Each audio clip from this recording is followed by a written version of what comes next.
Hello and welcome to the reading of the first Gene Key. If you're watching this on YouTube, I believe I will soon have links down below that will take you to other places that will have you dig deeper. This intention for this is to read the first transmission as clearly, succinct, and without my own commentary. So we're gonna go from the top. The first Gene Key. From entropy to centropy. The city is beauty, gift is freshness, shadow is entropy. The programming partner, the second Gene Key. Physiology is liver, amino acid, lysine, and is part of the ring of codon. It's part of the ring of fire, the first and 14th Gene Key. The first shadow, entropy, the dance of Shiva. Once upon a time, perhaps even an eon ago, in a land now become a myth, a young man sat in deep reverie beside a great river. Although this river no longer exists today, legend tells us that its descendants may well be the great Yangtze River, which flows through the heart of the land now known as China.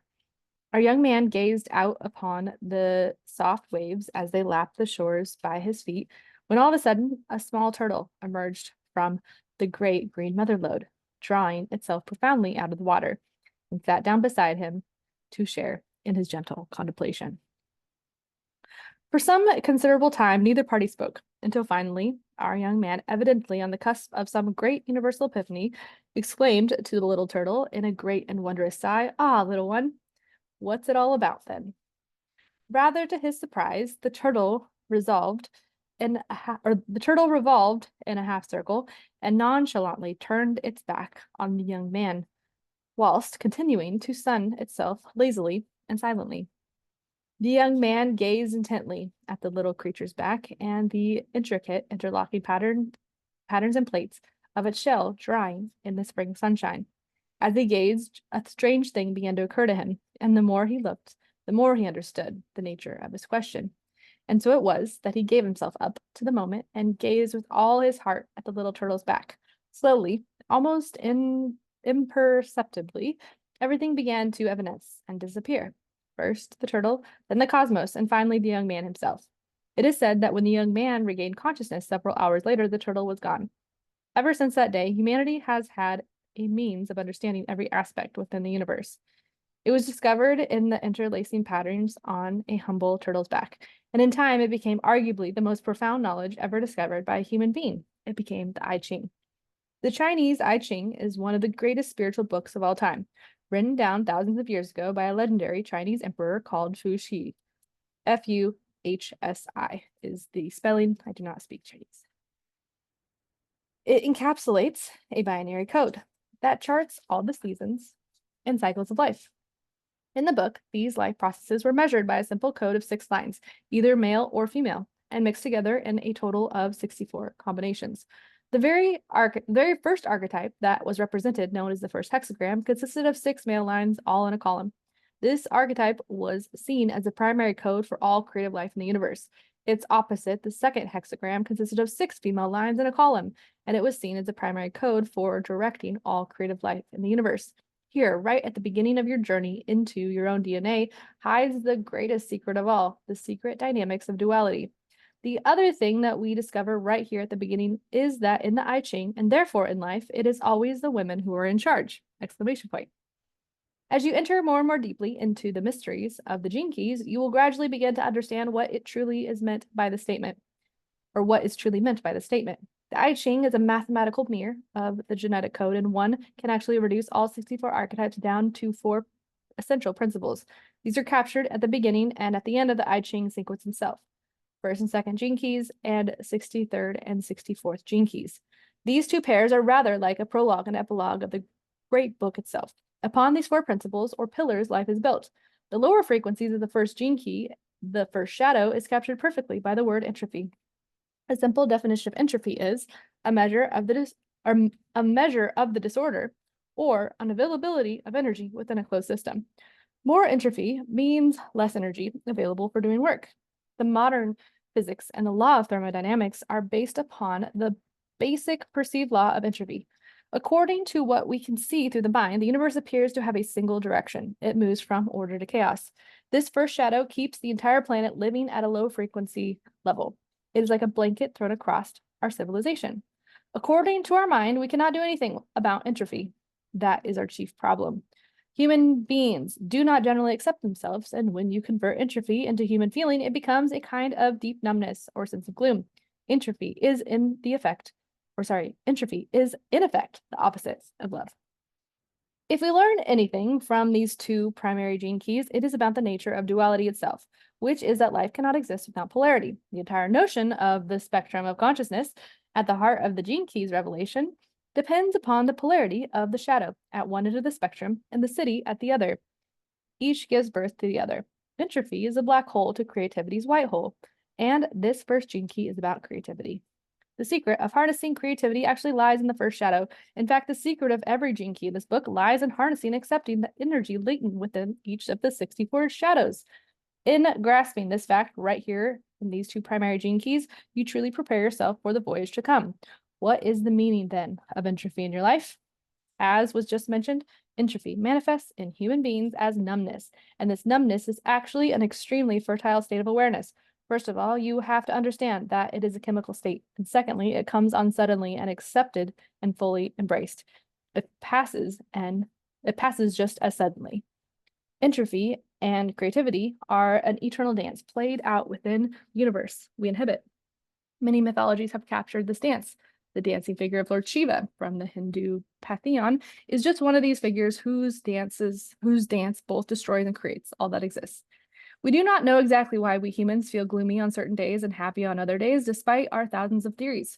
Just as there is external weather, there is also internal weather, and it differs in every human being. Yet it is the very unpredictable nature of these internal weather patterns that so many of us struggle with. When you feel the movement of creation inside of you, you are happy. When you feel entropy inside of you, you are no longer happy. This continual interplay of energy in your life makes you want to maintain the happy side and escape the gloomy side.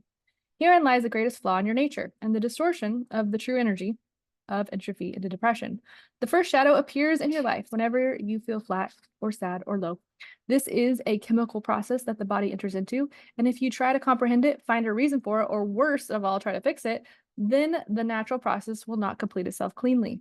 If you resist this shadow state, if you resist this state mentally, if you resist this state mentally, one of the great dangers is that you will interfere with the process and fix it inside yourself as depression, because the first shadow triggers the chemical process that can lead to depression.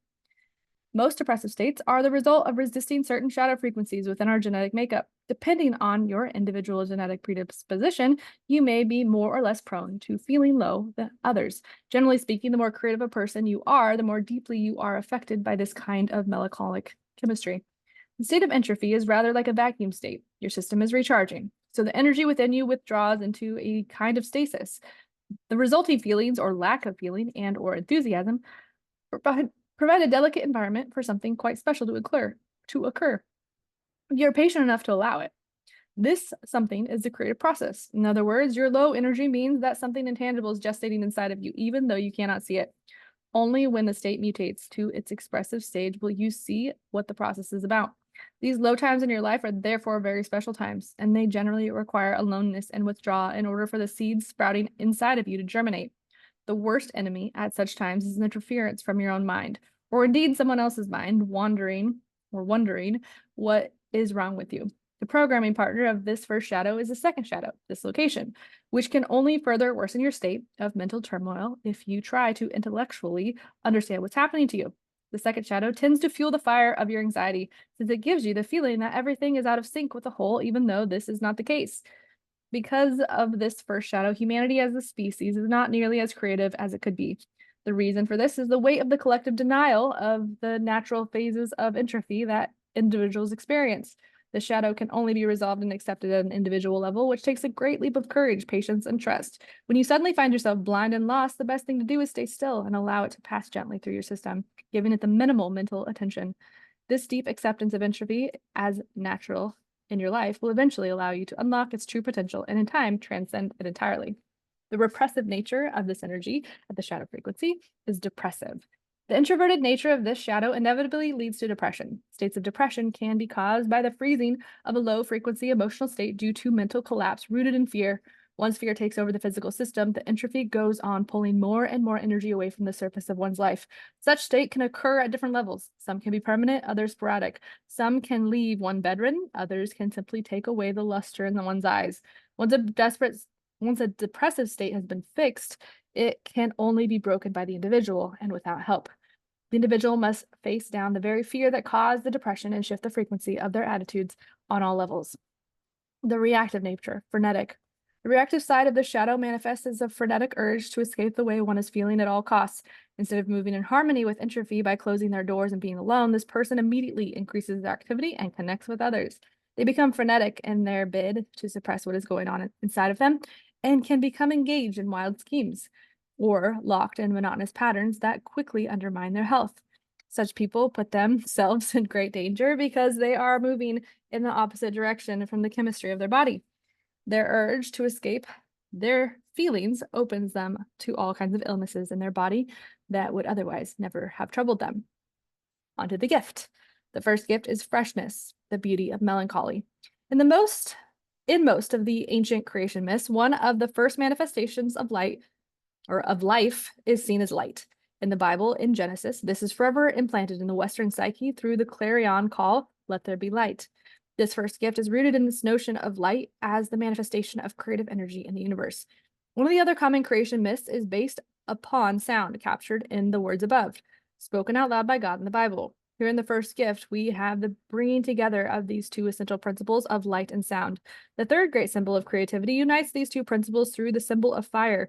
Fire is perhaps the greatest creative archetype since it not only consumes, but also transforms.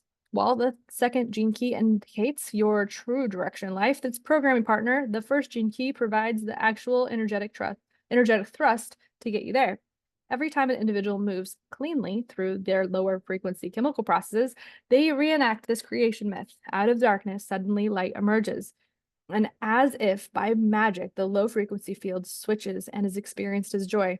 This joy comes as unexpectedly as the sadness does, but with the joy also comes the need to express, and especially to express it through your voice or your art.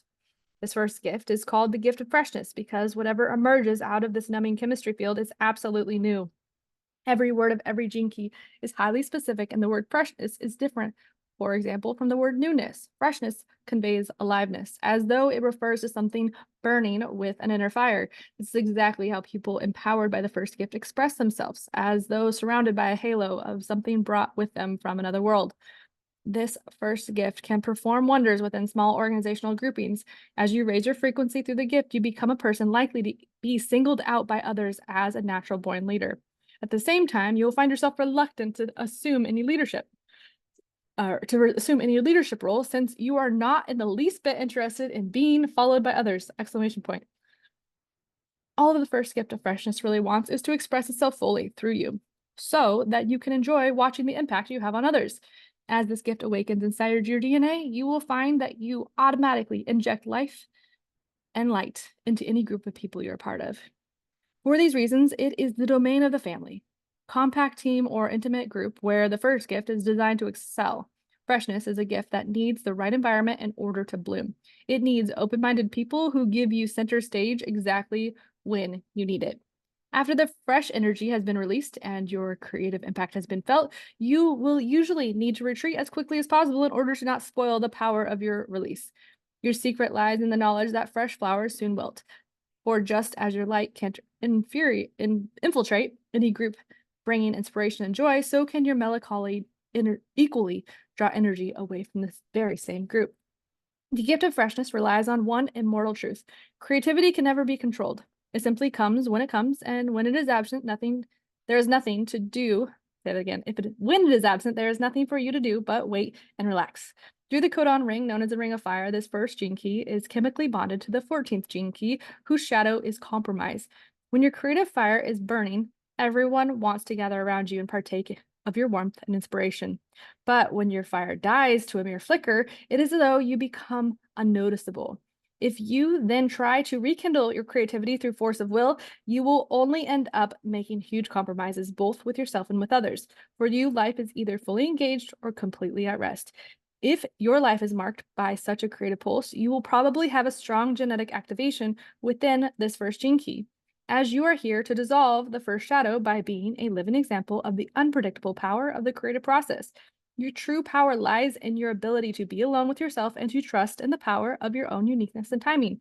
Out of every dark hole into which you dive comes forth a sally of startling and profound creativity. The genius of freshness is to bring something to the world that no other has ever seen before and that no one else could replicate.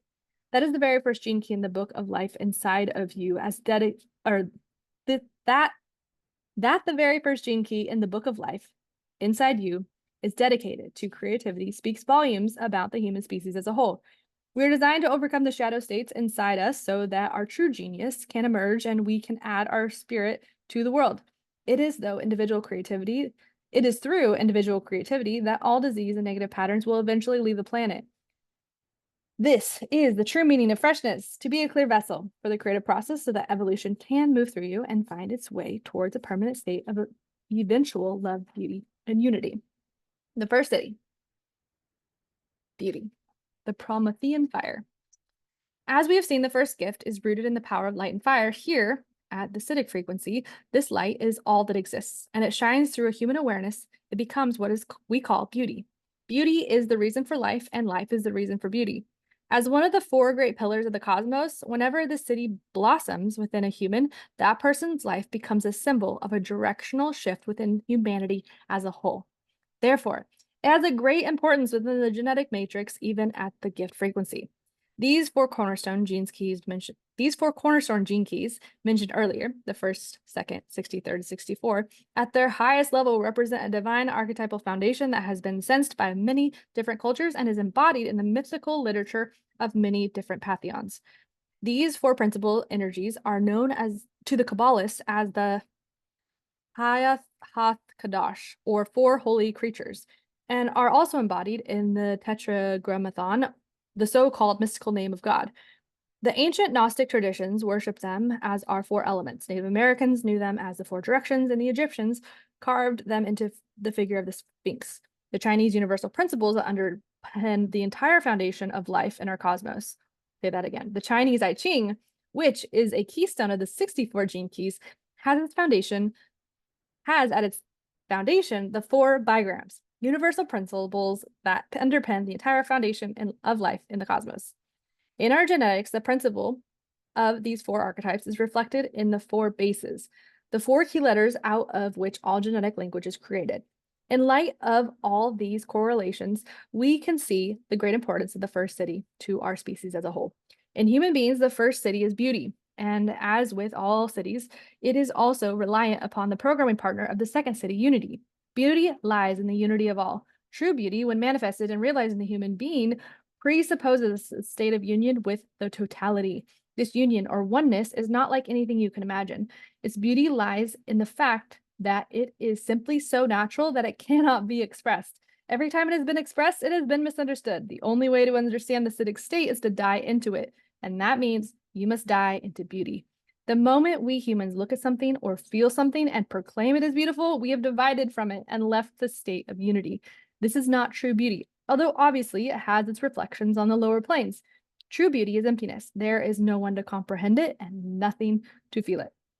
It simply does not exist, and this is its paradox. It is not true beauty if it can be spoken of, copied, or shared. It is unique and inexplicable. Inexplicable, INEXPLICABLE. Beauty is the expression of unity in human form. At the lower frequency, we can only comprehend beauty through light and sound, whether that be a beautiful face, a sunrise, or a piece of music. Our notion of beauty is always rooted in the presence of something rather than in its absence. True beauty has a greater connection to absence, to dark or silence, but even those words cannot approach it, being rooted as they are in the world of duality, language, and opposites. When the first city dawns inside of you, everything in this cosmos is experienced as beautiful and fresh. Even the shadow state is beautiful. In beauty, nothing lies outside the unity of everything. Everything is experienced as a unique creative expression of this unity. Everything shines and drips with the essence of its uniqueness. And yet at the same time, it all shares a single source. When beauty catches fire inside of you in this way, you cannot really become a teacher of another, because you can now no longer have anything to teach. How are you to possibly teach the experience of beauty It is a fire that can only be embraced. Thus, the only fate left for you to do is live your life as an example of what humanity will one day become. And your expression of that beauty in form will become a testament to our common future. To be awakened in this way is to become a great inspiration to humanity. In the past, many such people have suffered greatly at the hands of the masses. To be so dangerously unique and beautiful is to draw fire from the forces of jealousy and denial. The city of beauty is incomprehensible to normal consciousness, as it can only live out its uniqueness without compromise, no matter what happens to it. Thus, it endures in our mythologies and often becomes attributed only to our deities. It is creative pantheon fire of the gods that is stolen by those few who have the courage to be obliterated by it. It is the primal masculine creative force within our universe, and is embodied in the great lingam, or penis, of Lord Shiva, as well as all our great cultural symbols of male fertility. Ironically, beauty becomes enshrined as something outside of us, or something we should aspire to, of something we can never really attain while alive. In truth, beauty is our nature. It is right here, right now, inside each and every one of us. It is paradoxically found both in our absolute ordinariness and in our utter extraordinariness. You will recall that the foundation of the first gene key at the shadow frequency is the field of entropy, in which energy ceaselessly moves from order to chaos. While at the acidic level of frequency, when frequency itself is obliterated and transcended, we find ourselves in an eternal field of syntropy. Syntropy refers to the movement of energy within infinite dimensions, all imbued with consciousness and all united by order and love. When the divine fire is released through your DNA, you become capable of miraculous power. The Codon Ring of Fire unites the two cities of beauty and bountiness, the 1st and 14th gene key. As such, it represents the energetic germ at the heart of creation and purpose of the existence itself, to create that which is endlessly beautiful and to imbue it with the awareness that is endlessly beautiful. That is the direct transmission, as clear as I can be. Thank you for listening, and link down below if you want more.